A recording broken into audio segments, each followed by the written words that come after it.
Kauneustankkaus on tarkoitus, että me palvellaan asiakkaita 24 tuntia aamu 6:00 seuraavaan aamu 6:00 ja tarjotaan kaikkia mahdollisia tapoja kaunistautua, mitä meillä on, eli meikkauksia, kampauksia, hiustenleikkaukset, värjäykset, rakennekynnet ja ripsien tekoa. Ja sitten tästä päivän kokonaispotista tuotosta me laitetaan 20% Lempäälän lapsiperheille jakoon sitten neuvolan kautta.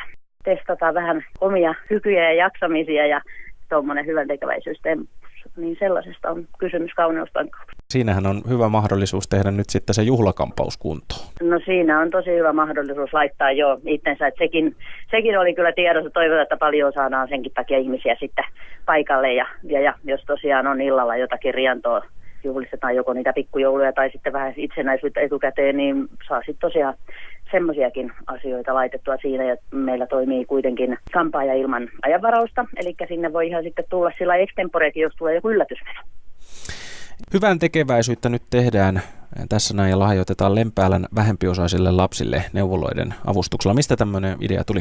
No se tuli siitä, että meillä kysytään hirveästi totta kai ilta-aikoja ja me ollaan tehty siinä niin kauan töitä, täytyy sanoa, että ilta-ajat on tietysti, kun ei niitä meilläkään ole kuin 5 työpäivää viikossa, niin kaikki päivät ei voi olla ilta ja ajateltiin, että no itse viekö, että kokeillaanpa, jos saataisiin niinku porukkaa paikalle ihan läpi yön, että lähtisikö ne, että onko oikeasti ihmiset semmoisia, että ne lähtee mukaan tämmöisiin touhuihin, mutta kyllä ne niin kuin on lähtenyt ihan kivasti ottaa se vastaan ja kyselyaikoja ja on tosiaan ihan yötä myötenkin saatu menee.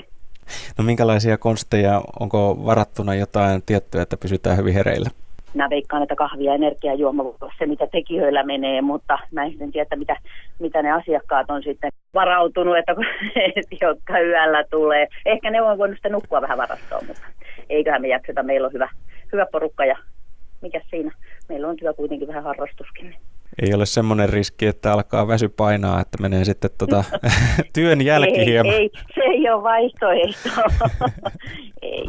ei ala painaa kuule keskenkään. Kyllä se sitten, levätään sitten sen jälkeen. Pyhä tulossa, niin silloin huilataan.